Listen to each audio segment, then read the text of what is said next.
Okay, so good morning. Good morning. It's like my family is dominating the group here tonight. This morning. This should be interesting. So today's parsha, not good at the pronunciation for things, but we'll just, for everybody's benefit, Deuteronomy chapter 3, starting at verse 23 through Deuteronomy 7, verse 11. Okay, well, we'll start it off by, did anybody have any questions in regard to the reading or anything in particular that jumped out to them?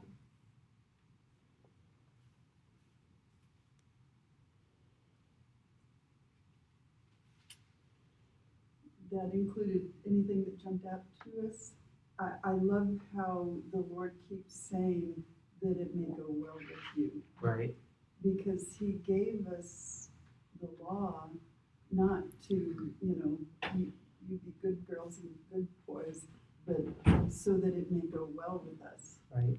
And so years ago, my mother was dying of brain cancer, and I found a teaching on the scriptures regarding nutrition, and the point being a book that was written, None of These Diseases, that the Lord made it clear that if we do things His way, we'll be blessed. And the scriptural promise that none of these diseases will come upon you if you do things God's way. And of course, in our family, we hadn't done the dietary law. We were just church-going Methodists, and so we knew nothing of why God would say don't eat that stuff. Right. So it's been a blessing to me over these years to see the benefit of the Lord, of doing things the Lord's way. Right. Definitely, it's His way or the highway. So. Or the At least the way I always like that term. It's my way or the highway. But yeah. Okay. Morning, Miss Faith. Morning.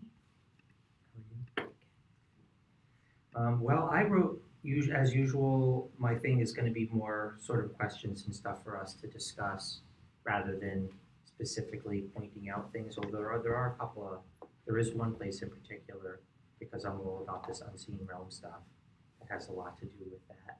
Or I feel there's a lot of unseen realm language in it.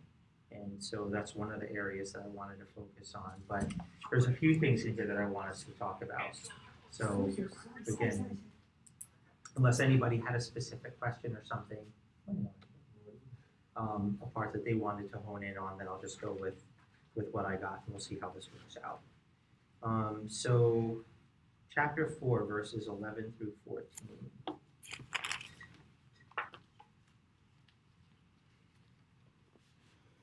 Then you came near and stood at the foot of the mountain, and the mountain burned with fire in the midst of heaven, with darkness, cloud, and thick darkness. And the Lord spoke to you out of the midst of the fire. You heard the sound of the words, but saw no form. You only heard a voice. So He declared to you His covenant, which He commanded you to perform, and the 10 Commandments, and He wrote them on 2 tablets of stone. And the Lord commanded me at that time to teach you the statutes and judgments, that you might observe them in the land which you cross over to possess. So, in Judaism, we have the written law, the Torah, the first 5 books of the Bible, and then there are volumes and volumes of commentary. The Talmud and Mishnah and Gemara and all of these other writings from the rabbis and Jewish philosophers and things over the centuries. But the idea of an oral law, the oral Jewish law, how are we feeling about that? Is anybody who's familiar with the oral law or what I'm talking about here? A little bit.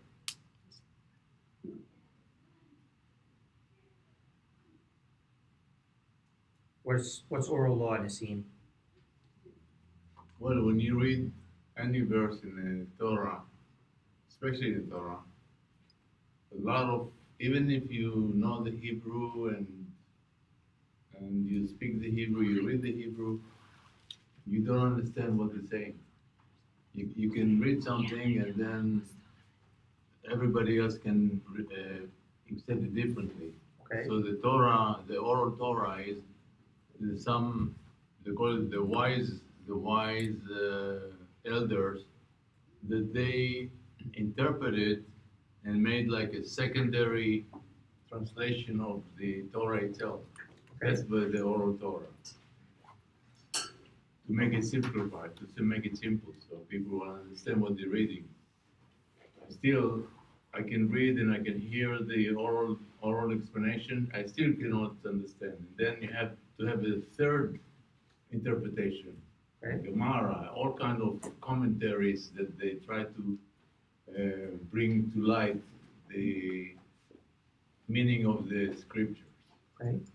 So my understanding is from what I've read, was similar to what Nassim was saying, that the idea behind well, all right, what is the verse actually saying? The verse is saying that Israel heard God speak to them out of the cloud, out of the fire, right? They only heard his voice.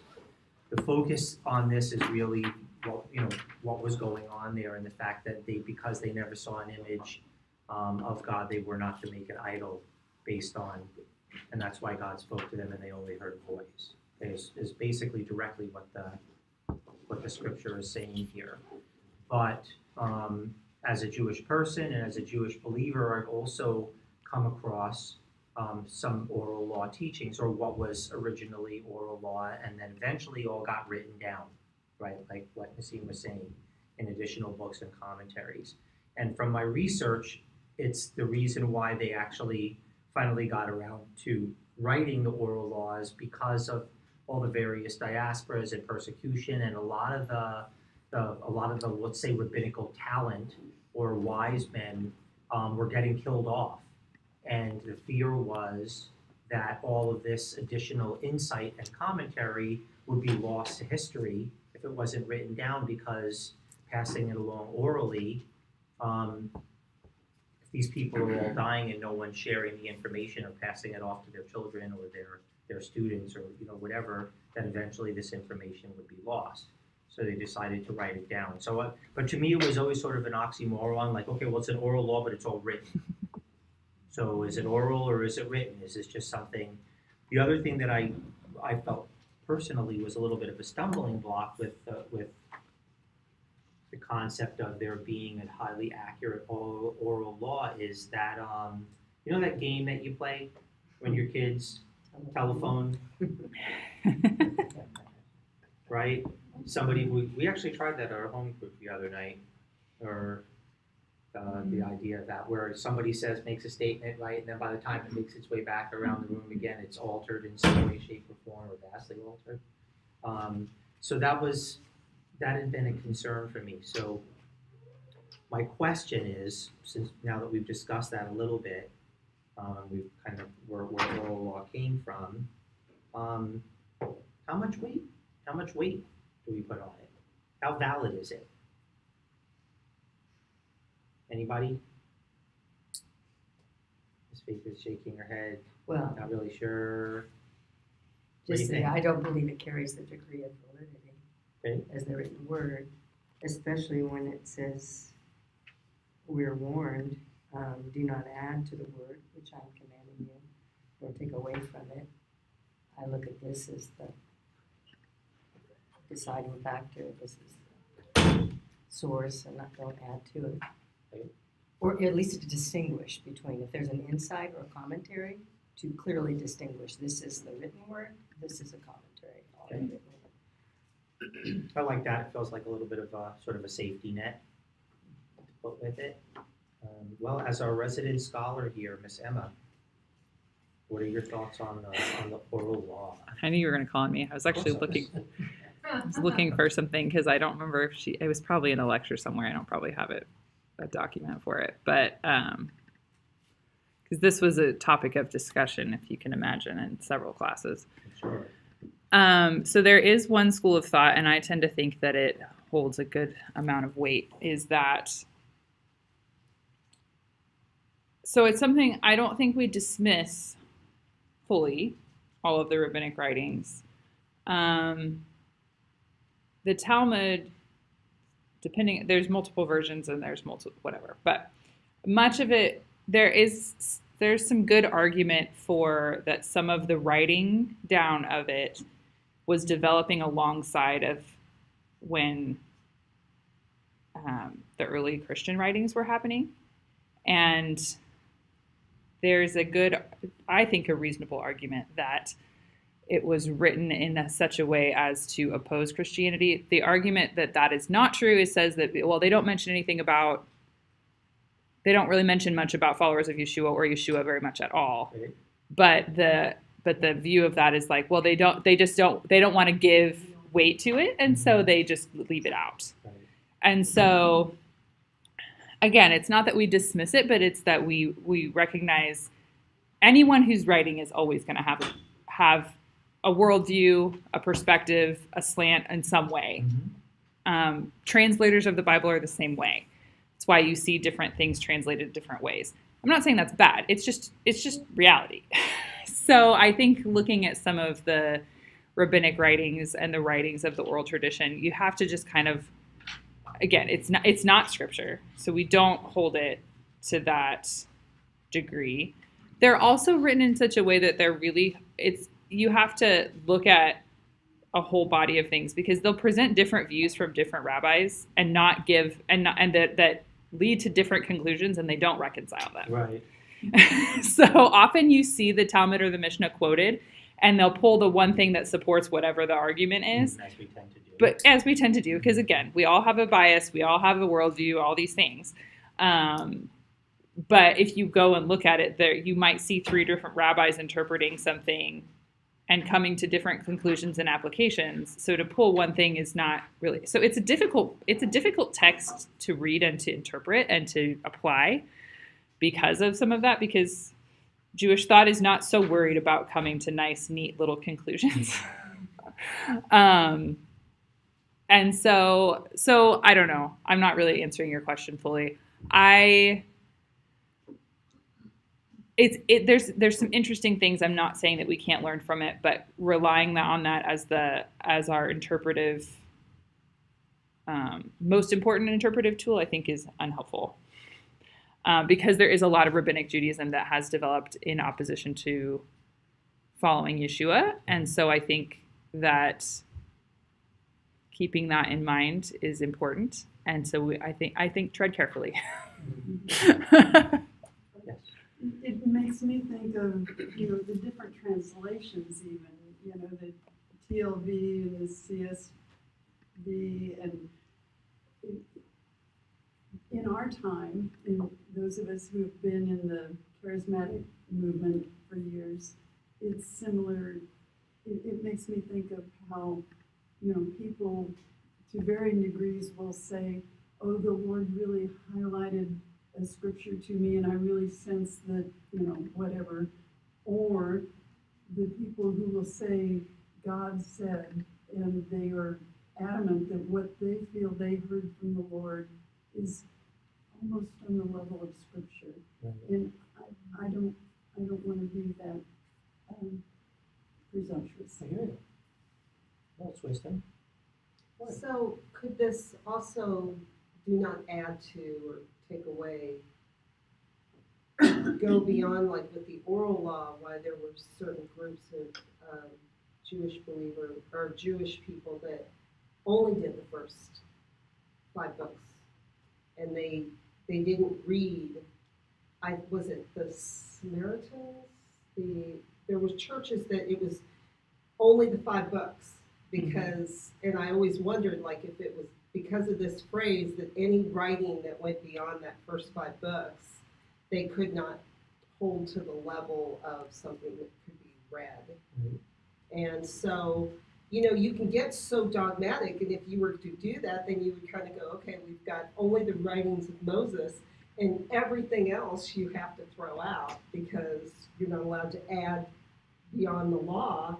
So that would mean, all of the New Testament, all of that would be disregarded if you got dogmatic on it can only be this first 5 books, only what we notice or acknowledge as being written by Moses. So, well, I hear you. Mm-hmm. So, the 10 words, some of them, at least to me, I would say probably to most intellect, appear pretty comprehensive. Like, okay, I get that. Honor your father and your mother. Okay, so but the idea, at least from what I read, the idea of the additional commentary and the oral tradition and so on and so forth was to help put some more meat on those bones. Think about the commandment to keep the Shabbat holy. Okay, the only references that we really have in regards to like what Moses commanded, what things that people did that offended God, like going out and gathering wood on the Shabbat, about kindling a fire on the Shabbat, about gathering more manna, those types of things. All the other stuff about like how does one keep the day holy? Not a lot of information given on to how to do that. And so, and modern and Judaism as it's evolved over the centuries or grown over the centuries, these commentaries have added, I feel like some good and some bad in regards to that, depending on, again, the source and what their particular bent was. About, well, does that mean turning on a light switch, or does that mean, I have to have my oven going for 2 solid days because I can't light my oven, whether it's gas or electric, or all these other things. I mean, you can really get lost in the weeds with all of it. You really can. And then, but to me, then I defaulted. Well, what was God's heart on the matter? He could have been, and in the plenty of places, he is actually extremely explicit, down to the minutia of detail about how stuff is supposed to be done. But with the 10 words, there's places in there where it's like, wow, what do we do with that? Why was he ambiguous, or why does it seem like he was ambiguous in the definitions of it? So I don't know. I found that intriguing. Mom. I think the whole idea on that was that people had to learn to rely on God and to trust that He was going to provide for that space of 24 hours where He did not want them to be the ones to go in and gather and provide. So, and it wouldn't be total rest if they did. And the Shabbat was for total rest of the things from the outside to maintain your lifestyle or whatever, and also be able to spend time with Him, to be in His presence. So, because God Himself rested, and He did nothing on that 7th day, and that's what He wanted to. We don't know that he did nothing, but we definitely agree he did rest. He rested. Right. The scripture says He rested, and I believe that He rested. Sure.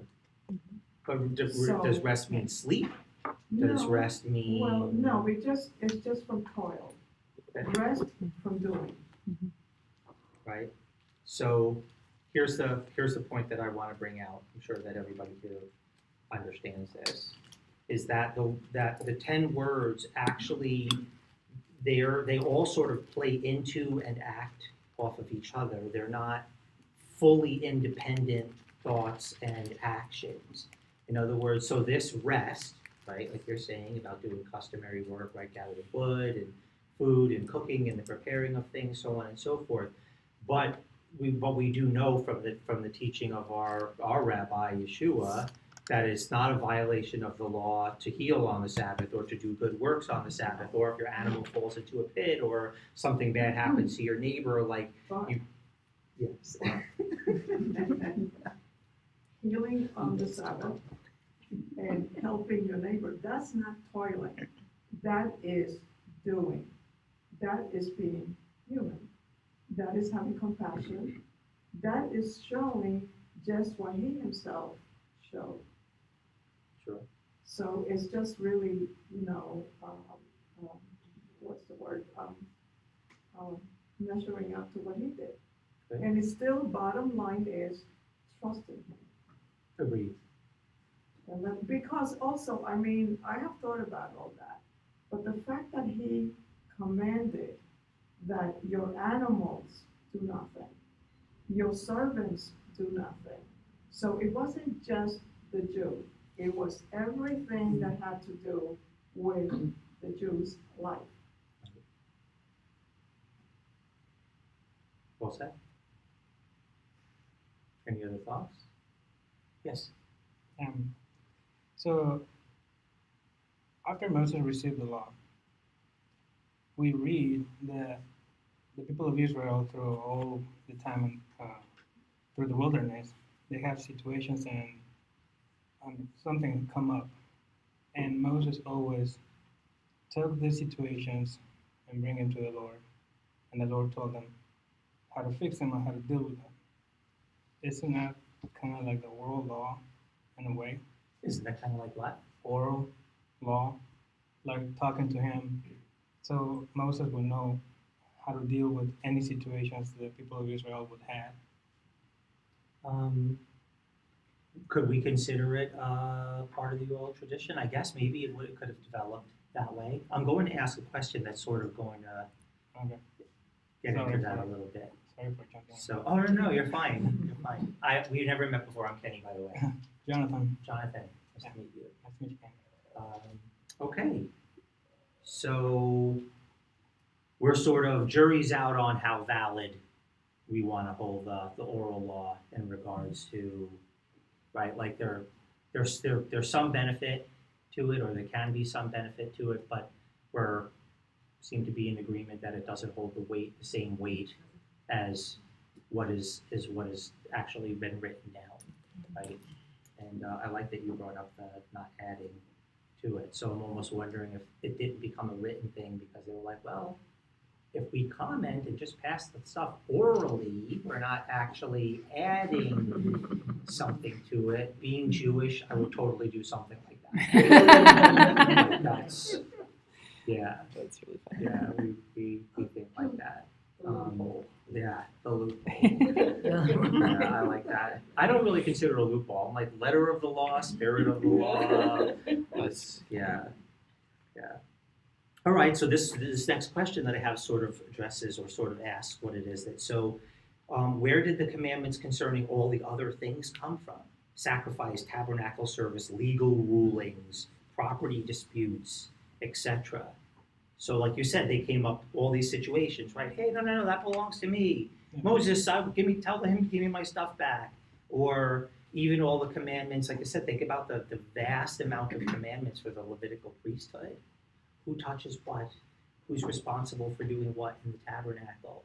Hey, it's only this tribe and this specific family from this tribe is responsible for the tent pegs and the poles, and you guys are responsible for the most holy things, and you guys carry this, and you guys make this, and all of those other things. Well, where does that all come from? Was commanded. It was on the tablet that he threw at the people when he got angry. Oh, all the extra stuff is on there. Those were actually the 25 commandments. Yeah. No, I know. It's yeah. That reminds me from that Mel Brooks movie. What was it? The History of the World. Yeah. Moses comes down off the mountain. He's carrying 3 tablets, and he's like, "I bring you these 15," and he drops one, and it breaks, and he's like, "These 10." Yeah. Sorry, like Mel Brooks movies. Yeah. So what do we think about all this? We know that in Emma's favorite book, there's Leviticus.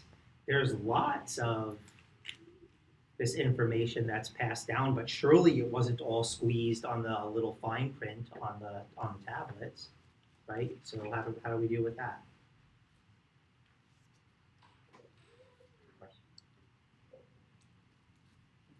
I think the 10 words tells us how to love God, love neighbor. Then all the additional tells us how to do that. Mhm. It's like and this is how you're gonna love God by doing this and this. So yeah, he is vague there, And then he gives Moses details on it. I mean, and we had several things in here where what he even told Moses was a little vague, so Moses had to go back, like the laws of giving to the land to the daughters. God always wanted communication on this. He wasn't like, here's my 10 commandments, good luck, I'll see you when you die. I mean, that wasn't, he always wanted the communication to go so that you could understand the details of it. So here's the base, this is how we do it, and if you have any questions, come ask me. Right. Mhm. So that was basically a double barrel shotgun blast of deism right there, which I like, because many, many years ago, I actually would have considered myself a deist. That was my worldview.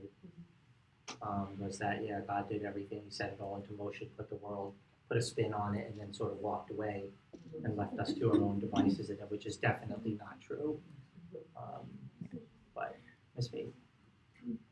Well, if we quote Emma's favorite book, the very first verse,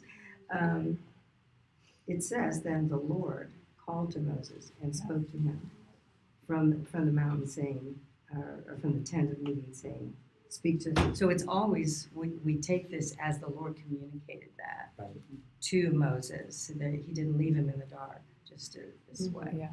Very sad. And he was up on that mountain for a while. Yes. So it's reasonable that the Lord, showed him the plans for the tabernacle, but also spoke a lot of these other things. And I think it comes from ongoing conversation. But one thing I think about it too is that, like you're saying, like we were saying, is like he didn't just say, okay, here's the rules. We'll see how you do. I'm going to sit up here with my clipboard and grade you.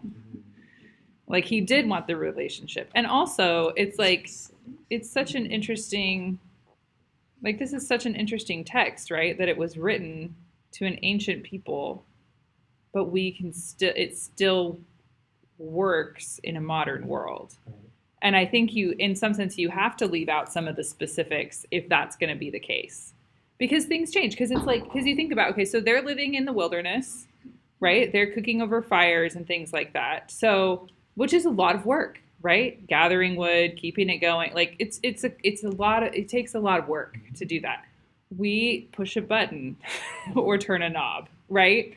And so, like, again, there's some changing definitions of what is work and what are things like that, and I think that's intentional on the part of the Lord, because it keeps the relational aspect, but he is very specific on the non-negotiables. Yes. And the things that are like, if you don't do this right, then basically the whole world falls apart. That sounds really dramatic, but really, So I think it's for that. And I think at the same time, another part of the tension, I think, is that when, like, we are people, whether or not you want to believe it, we are people by nature, are tied to practice and ritual and pattern and things like that. Like, I had a conversation with someone this week of this whole, like, it's common to say now, I'm not religious, I'm all about relationship. And I'm like, that's kind of a load of crap. But I maybe should, I'm getting too unfiltered. But anyway, because it's like So we don't have filters. Because it's like, you, regardless of like a religion, it's like most of it, like if you think of other things, because religion is basically speaking of ritual, right? It's typically the underlying factor. But it's like, think about your daily routine. Most of us do the same things every day when we wake up in the morning. We do the same things before we go to bed. There's other things that, like, we do the same things every day, or we do the same things in the same way each time we do them. And that's a ritual. Yeah. And so it's like, actually, that's actually what makes our lives work. We are people by nature do that. And so religion, spirituality, relationship with the Lord, relationships are actually based on ritual too. Like, if you talk to relationship experts, they'll talk about rituals of connection. It's like, what are things that you establish, what are the rhythms you establish in your relationships that keep them healthy and keep the connection strong and all those things. So I think a part of that too, like, so it's natural that like when we see like one sentence that doesn't give detail of how you do this, that practice would develop with that. Now I think you go to the extreme that says, you know, it becomes almost like a written law of like, well, then you must do it this way. And it's like, well, maybe. It's a lot of that is really helpful. And I mean, the reality is that a lot of the practices developed in Judaism over time is what has allowed the Jewish people to remain an identifiable people despite not having a land of their own for a very long time. So it's like we have to hold it all in tension, right? So that's why I'm not willing to say we throw it all out, but I'm also like, but maybe we don't put it on the same level as the Bible. We don't say, well, I don't know how to do this and go look up what the rabbis say. Like maybe we talk to the Lord, maybe we look at what they say and we talk to the Lord and we look at our community and we look at all these things. Is that more time consuming and complicated? Absolutely. Is it probably more life-giving? Absolutely. So, Well, so this raises a question. There's my soapbox. For me. Would any of this help or in regards to your comment or your question about the relationship thing? So it's not in this portion, but the commandment for when Israel was asking for a king and was finally given a king, right? And the commandment was given that every year the king is supposed to read through and write his own copy of the Torah, right? And the commandments. And so what was that? Was that just a one-page document with the 10 words on it? Or was it actually a much more fuller, all-encompassing, like all the commandments for the Levites and all the commandments for the various, dealing with the temple sacrifice and temple service, legal rulings, property disputes, all of the other stuff that was in there? How big was that document that the king was commanded to read and write and copy for himself? Was it just the 10 words? Or was it more? I'm just going, I think it was more. yeah. And he wasn't allowed to do it by himself. He had to do it with others that would make sure that he was writing and interpreting this correctly. So he had to do it with priests or other authorities too, which kept him from going off on his own. He couldn't alter it. He couldn't decide to interpret that to be something other than what the Lord meant it to be interpreted as. So it was pretty heavy.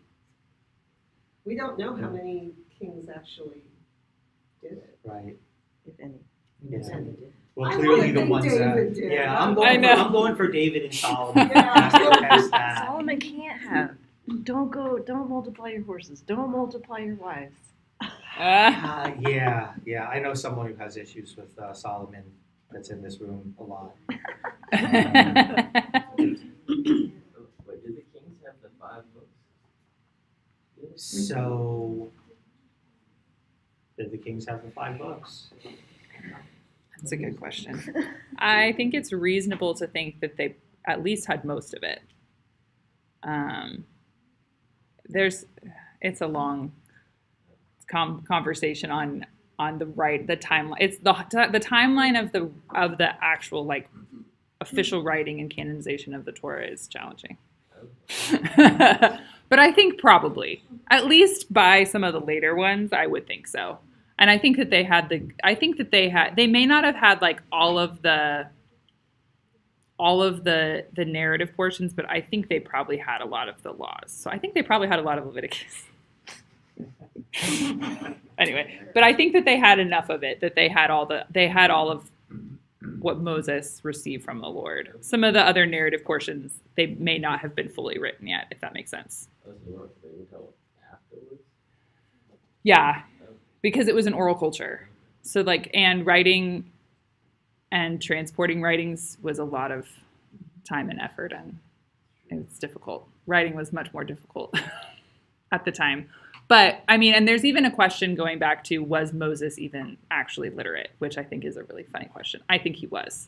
I think Moses did write down everything that he got. But as far as, in the form that we know it, it took time to fully develop that. So it was probably not as cohesive, but they probably had a lot of the content, but it being organized and nicely presented.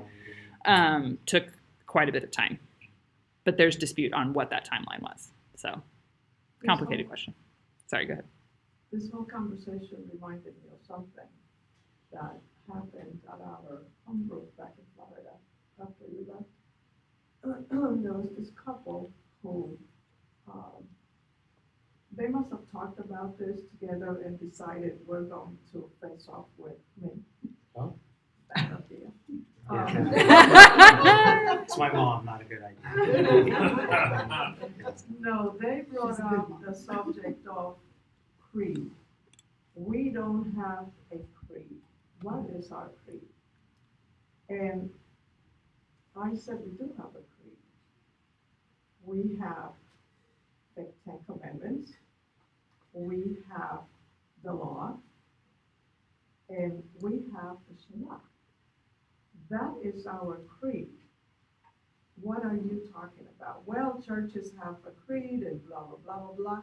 I said, well, we're not a church. We're a community of believers. And we go by what the Bible said. Remember, we are Messianic Jewish believers.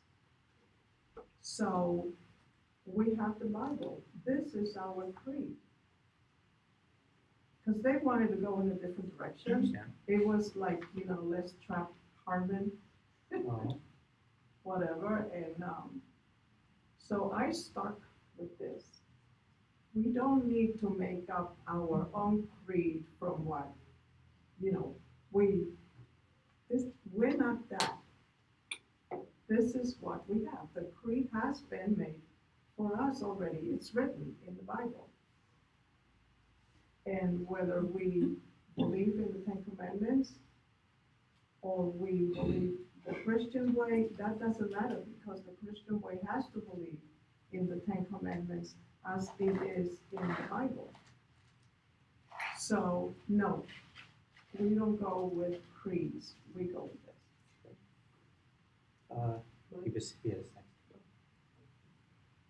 Yes. I I'm mean, trying to remember who got their hand raised that one. so we understand that we don't have to add or change anything, right?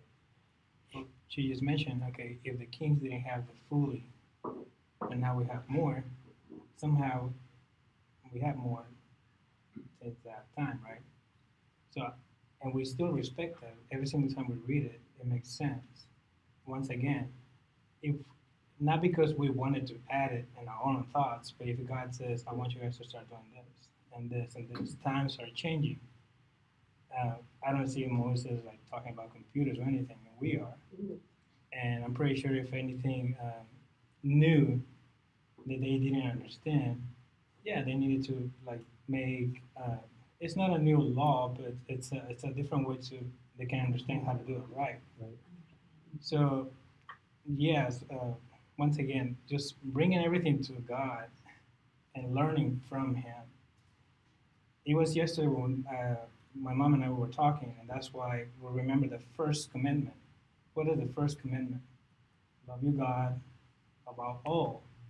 And if we understand that, if we stretch that commandment, it is not until we go to God that we learn the proper way. We learn how to love. We learn how to respect. We learn how to be holy, basically. So it is until we learn that, we take that, and then what is the second commandment? Love others just like you love yourself. Now that you know God, now you know what to do next. So, I mean, it doesn't impress me if we have so much information right now. It's just going with God and building that relationship with God is the one that keep us going and learning the proper way.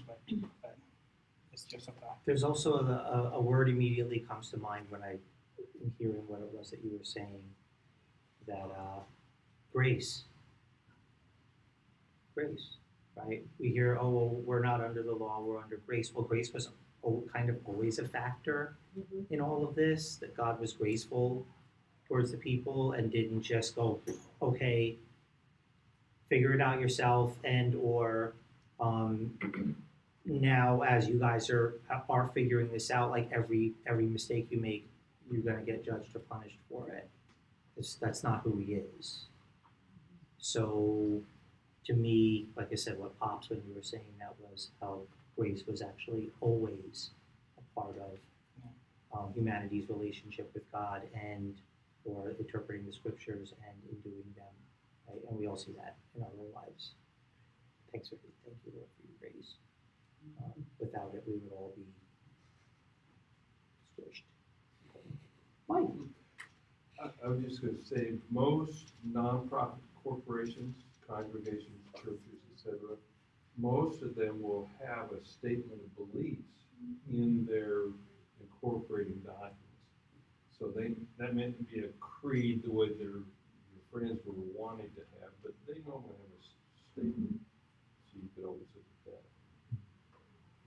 that. Like a vision statement, here's what we're trying to do. It's common in nonprofit and corporations to include, these are our statement of beliefs, so that the IRS, when they approve the nonprofit, they can see that you're okay.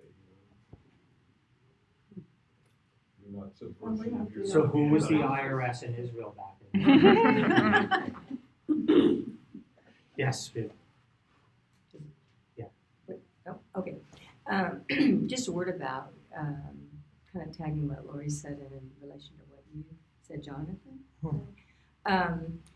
I like understanding the statutes and ordinances that even to our day support the greater good, like to love God with all your heart and soul, mind, and strength, and your neighbor as yourself. Even like traffic laws, there were no cars, but now we have traffic laws, and if we think about like 25 miles per hour in the school zone, why do we do that? It's to protect the lives of the children and those who are dropping off their children at that time. And at the same time, we have the Holy Spirit in us to guide us. The law is written on our heart on what to do and what not to do. So if we think we're above the law, we can just drive 65 miles an hour in the school zone. We're definitely out of the will of God. So that's how I look at it. They uphold, just what Lori said, they uphold the greater commandments. So the way that, as a police officer, I was responsible for knowing and understanding the laws, and then you have the ordinances that are like subsections under that, that again do the same thing. The meat, they're sort of what's putting meat on the bones for the law, and typically they hold weight, but not quite as much weight as so you can have like the city would be responsible for coming up with ordinances for public safety that are not in, like, so it is required that you come up with laws for keep your people safe.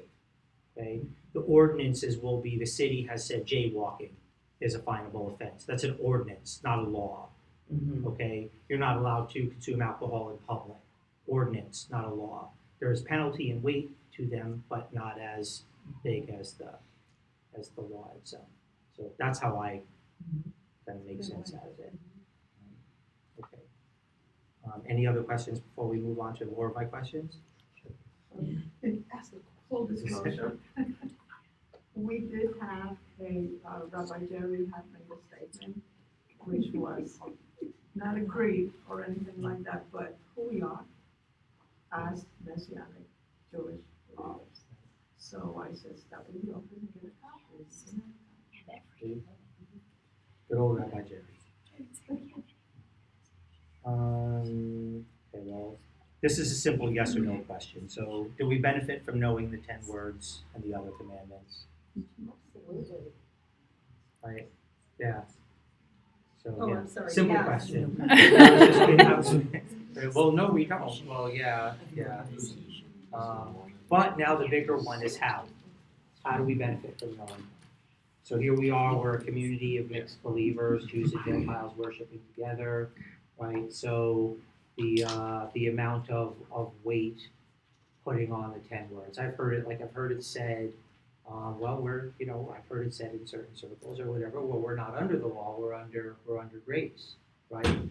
The only commandment that Yeshua gave was what? Love each other as I have loved you. So let's me off the hook from all the other ones, right? I'm seeing a lot of incredulous looks. The camera's not getting the incredulous looks. I'm seeing like, what does that actually mean? Was the same look that I'm sure I had on my face. Like, what are you really saying here? Does that invalidate everything? Because that's definitely not what our rabbi would have been telling his followers, to invalidate all of that. But anyway, so, all right, well, that sort of answers my next question too, so I'll just skip that one. All right.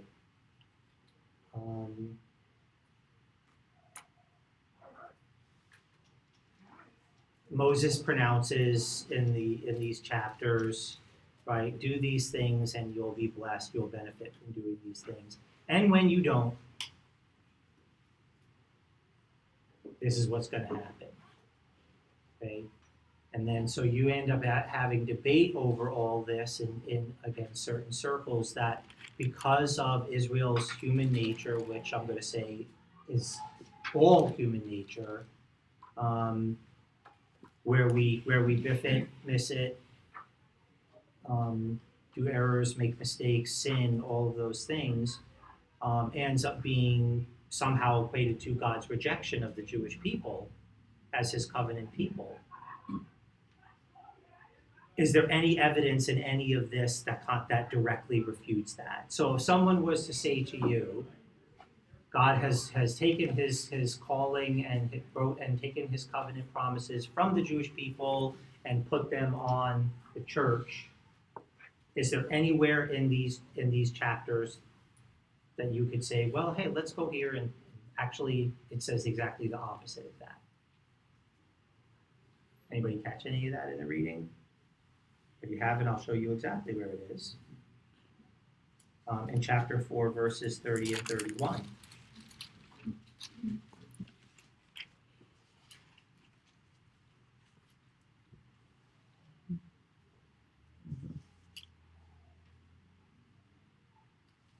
Sorry, I should have got my reading glasses. Sorry. Okay. I'll start with 29. But from there you will seek the Lord your God, and you will find him if you seek him with all of your heart and with all of your soul. When you are in distress, and all of these things come upon you in the latter days, when you turn to the Lord your God and obey his voice, for the Lord your God is a merciful God. He will not forsake you, nor destroy you, nor forget the covenant of your fathers, which he swore to them.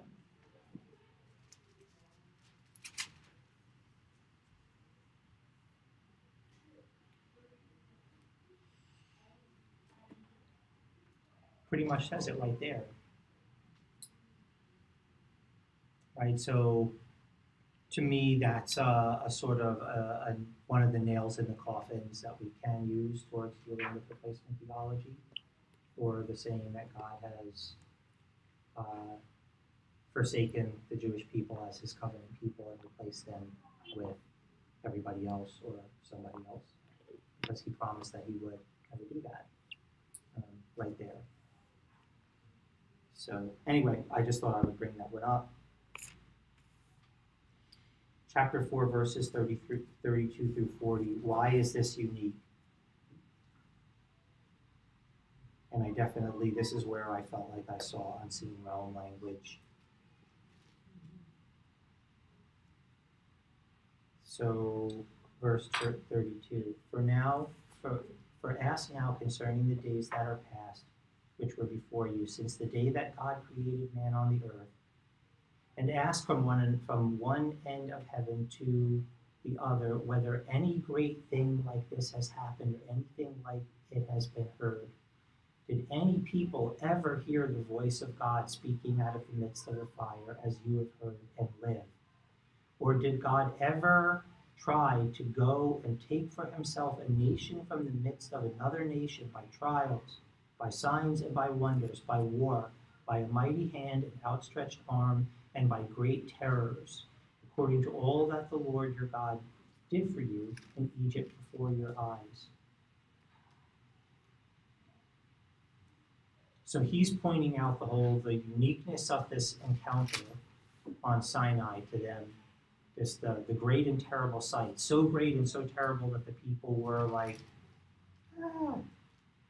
yeah, Moses, you go. If we have to we can't endure this. We're gonna die. This is so frightful. What's going on here?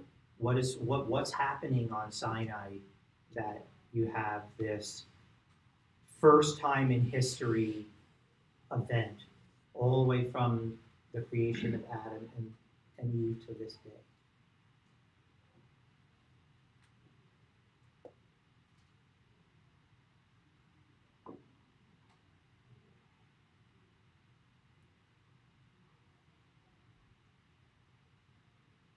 I think that that's where God created nation, is separating them, showing them how they are not like any other nation. And to this day, that's the way it is. So, very good. What other thoughts? Have you guys ever tried to like really picture this? Because this is how my mind works. My imagination gets involved in everything. And I'm picturing this site of this mountain literally on fire, and the voice of God, not the still small voice, but this booming, terrible, fearsome, really scary, sort of earth-shattering event that's going on here. But so why is the mountain on fire? Why are we thinking that this is it's dramatic like this?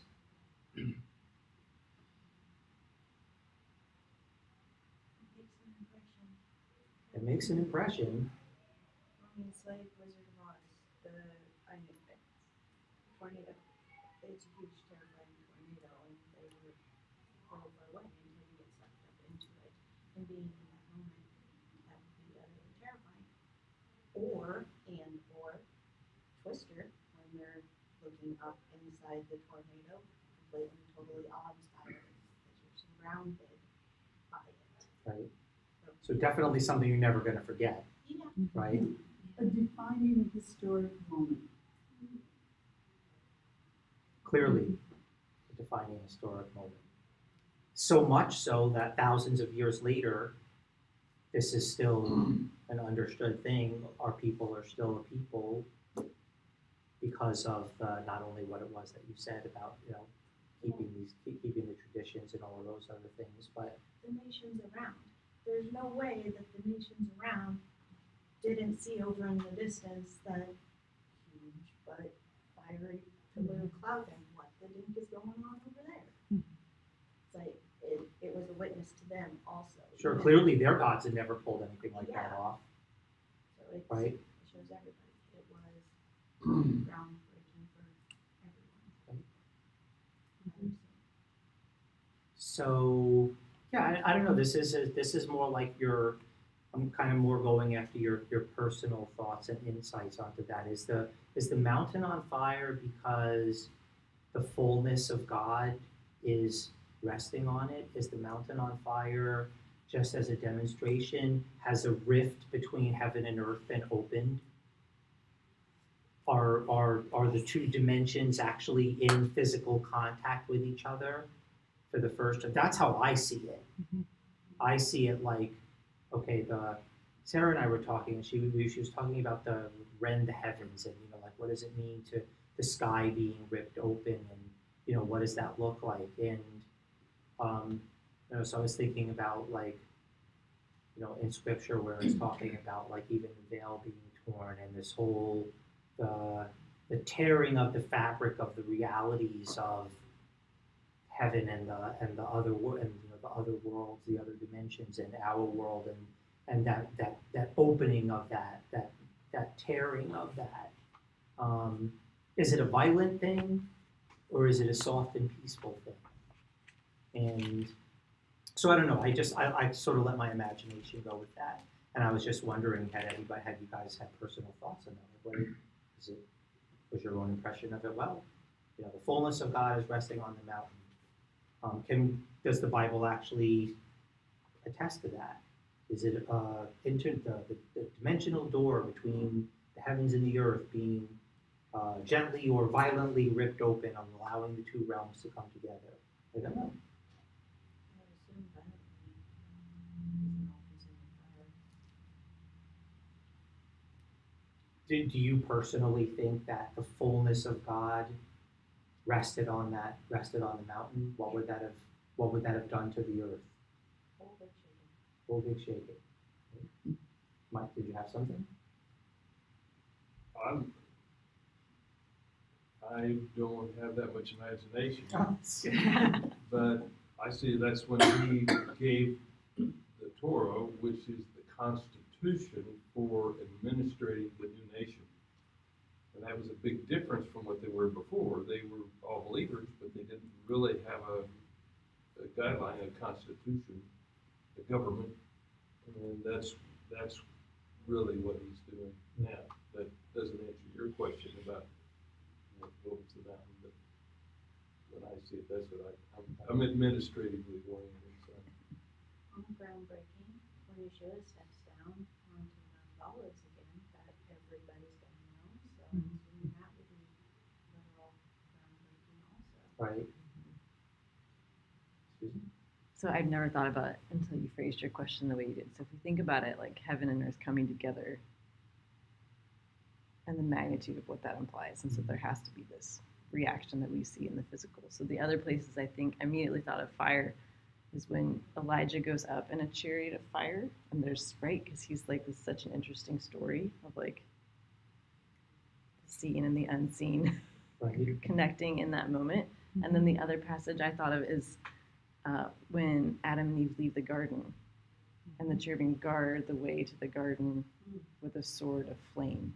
And where they had communed with the Lord in Eden was this really unique touching of heaven and earth. There's just this pattern of like when heaven and earth touch, evidently fire has to be part of the like manifestation in the physical. The equation, right? Yeah. Yeah, I don't know. I think it's I like it. Yeah. It does a lot for my imagination when I try and think of that, and without trying to put boundaries on God, because clearly he, the maker of everything, can do what he wants when he wants. But when I try and think of is it the actual fullness of God, the triune God, the Father, the Son, and the Holy Spirit, all being present on the earth at the same time in the midst of people, and them not getting obliterated by it. Again, I know this is all sort of extra biblical stuff, but I like to go there a lot. I feel like it's helpful sometimes. Could the earth contain it? Is even this him being merciful and restraining his fullness from if it was the fullness of who he is? Yeah, well, if you think about carrying Susan's thought forward a little bit, is like, so I do think the fullness of God was with Adam and Eve in the garden, but the earth was perfect. It was undefiled at that point. So the earth in its perfectly created state could withstand the fullness of the presence of God. With sin and the defiling of the earth can no longer withstand that, which is, I think, why we see all this fire and we see the earth responding. We hear the thunder and the shaking and all these things. There's a physical response because now. So I think he brings his presence as much as the earth can withstand, because he's not going to destroy the earth and us along with it because he promised that he wouldn't. But so I think it's as much as the earth can handle that he brings in some sense. It's that if that's how it seems to be working out, because Sinai is on some level a new creation. It's the rebirth of the people of Israel, right? It's or the nation of Israel, however you want to phrase that. That's not quite the right phrasing, but and so yeah, because he's saying, right, like, who has ever seen him come and speak from within your midst? And then it's all this stuff connected with Egypt, and it's all the, just this this story of him bringing them out, like who has seen something like this before? Right. Really, no one except Adam and Eve. I actually initially thought Moses would have raised his hand and been like, wait a minute, there was the burning bush thing. But besides that. Right. But he's speaking as a corporate nation. Like, yeah, because this is the first that they saw it collectively as like all the other experiences with the Lord before that were individual encounters where one person or one small part of a family would encounter him. But this is like the whole nation is experiencing this. And then other nations, because again, one of the purposes of the Torah is to show that Adonai is different from the God of any other nation. And so, yes, there would be testimony of this. Like other nations are going to hear about this. Like a mountain's on fire and shaking, but no one gets hurt. Like somebody's going to know about that. Sure. Yeah. So, but I think it's this, yeah. So I kind of see this, like, I think God, because I think about times, like I even think about like our worship service last week, which is, I mean, obviously not what's happening here, but as I think about the moments when it's like you feel the presence of God in a really strong way, and it feels a little bit scary, like to feel like the presence of God, like, and like how I have experienced it before is like when I feel like the presence of God is magnified, like sometimes it's like I can almost not withstand it for very long. Like eventually I'm like, Lord, I can't handle this. Like it's so much. So I think he gives us as much as we can handle without like just coming apart at the seams. But it's like, so because he knows like we can't, like with the world in the state that it is, and in it, like until he can bring his kingdom in fullness, which requires us to be taken up with him and changed into, you know, something that can handle something different. Like, you know, like I think that he's kind to give us his presence, and he's kind to withhold its fullness, right, so that we're not destroyed. So think of this. The idea of the smoke and the thunderings and the fire and the sort of violence of the whole thing isn't a show that God's putting on for the people. Like, hey, I'm going to go meet with them, so let's bring some thunder and some lightning, throw in some fire. I don't mean to sound sacrilegious in any way, shape, or form, so please don't hear me saying that. But like, okay, this is not a show that's being put on for them. This is the earth reacting, the physical realm reacting to his presence. That gives me goosebumps. Like he shows up and the physical realm is greatly affected by his presence that way. So like you were saying, sort of that feeling like intense worship and when there's signs and wonders and things like that, like the natural realm as we know and understand it is physically affected by his presence. It should not be only identified or perceived as spiritual and invisible things, intangible things, things that we can't feel, taste, touch, smell, all of that. Like when he shows up, stuff happens in the physical. We should expect that. Yeah. And this is a great sign of that. Like, I don't know, I guess really that what you said just really spoke to me in regards to that. It was actually the earth, the planet, the atmosphere reacting to his presence, and not just a show like a show of force to like, okay, let me scare the daylights out of these people and be a witness to the nations and all those things that was accomplished by it. It was the atmosphere and everything actually reacting to him coming here in the way that he did. That just, wow, yeah, I like that. How do we take that into our service? Yes, Jonathan. I also remember, that's one of the reasons, well, at least the way I've been learning, the people of Israel really wanted to see something.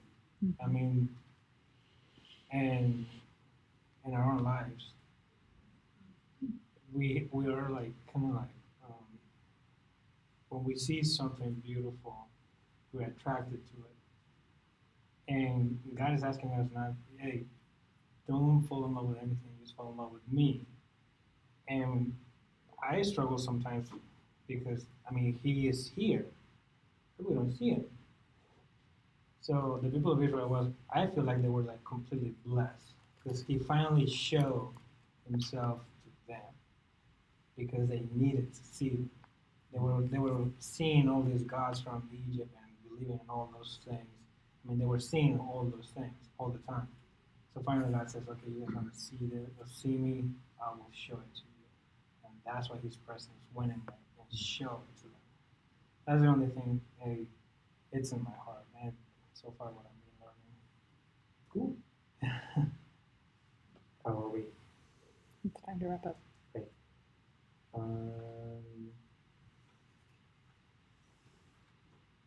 We're good. Maybe at some other point I'll go over. But yeah. Well, hope you guys enjoyed it. I did. Yeah. Yeah.